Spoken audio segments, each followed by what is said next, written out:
NEET exam और NTA के कुप्रबंधन की वजह से लाखों छात्र परेशान हैं। लेकिन अगर नीट परीक्षा को ही खत्म कर दिया जाए और 12वीं कक्षा के नंबरों के हिसाब से ही छात्रों को एडमिशन मिल जाए तो कैसा रहे। दरअसल ये मांग तमिलनाडु के नए सीएम थलपति विजय की है। विजय ने मांग की है कि मेडिकल कॉलेजों में दाखिले के लिए नीट परीक्षा बंद होनी चाहिए। उनका कहना है कि छात्रों को 12वीं के कक्षा के जो नंबर हैं उनके आधार पर मेडिकल में एडमिशन मिले। इससे हर बच्चे को आगे बढ़ने का बराबर मौका मिलेगा। तमिलनाडु के मुख्यमंत्री विजय ने सोशल मीडिया पर इस एग्जाम के पूरे सिस्टम पर सवाल खड़े कर दिए और साफ कह दिया कि नीट एग्जाम के इस पैटर्न को खत्म कर दीजिए। कहा कि पेपर लीक की खबरों ने पूरे देश को हिलाकर रख दिया है।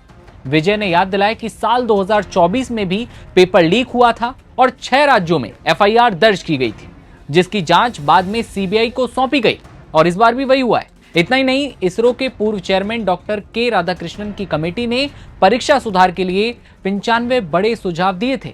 लेकिन सवाल यह है कि आखिर इतने सुझाव और जांच के बाद भी 2 साल के अंदर एक बार फिर पेपर लीक कैसे हो गया और क्यों लाखों छात्रों को दोबारा एग्जाम देने की नौबत आ गई। थलपति विजय ने कहा कि ऐसी घटनाएं उन बच्चों का भरोसा तोड़ देती हैं जो डॉक्टर बनने का सपना लेकर दिन रात मेहनत करते हैं।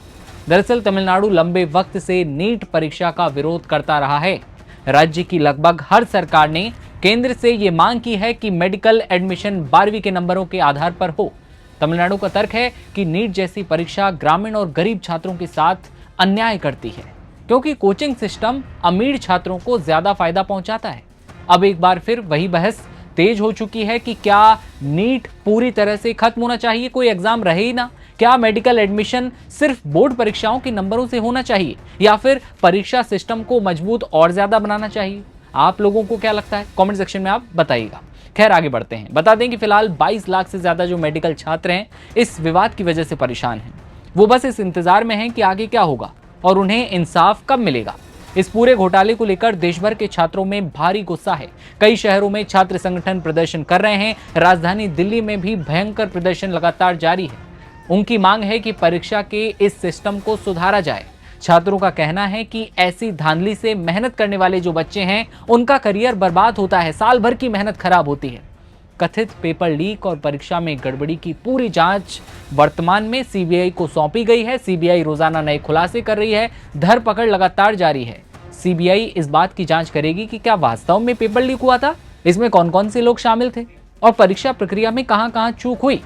सबसे बड़ा सवाल यह भी है कि आखिर एग्जाम कब होगा, वापस जो एग्जाम होना है वो कब होगा। हालांकि रजिस्ट्रेशन फीस वापस नहीं देनी पड़ेगी और पुरानी वाली वापस हो जाएगी, लेकिन उन बच्चों की मेहनत का क्या जो बच्चों ने पहले की थी। एनटीए ने यह साफ किया है कि नीट यूजी 2026 की नई परीक्षा तारीख जल्द घोषित कर दी जाएगी। इसके साथ ही नए एडमिट कार्ड जारी होंगे तो शेड्यूल भी बाद में ऑफिशियली बताया जाएगा। लेकिन अब तक ये क्लियर नहीं है कि ये एग्जाम कब होगा, इसका ऑफिशियल अनाउंसमेंट होना बाकी है। लेकिन इसी बीच तमिलनाडु के जो नए सीएम हैं थलपति विजय, जो कि काफी चर्चाओं में हैं, उन्होंने साफ कहा है, केंद्र से मांग की है कि भाई इस एग्जाम को आप पूरी तरह खत्म कीजिए और 12वीं कक्षा के नंबरों के आधार पर बच्चों को एडमिशन दीजिए। अब ये नई बहस का मुद्दा बन चुका है, नई बहस छिड़ चुकी है कि क्या नीट एग्जाम को ही खत्म कर दिया जाए। आप लोगों को क्या लगता है ये आप कमेंट सेक्शन में बताइए और देखते रहिए आप नवभारत टाइम्स। नमस्कार।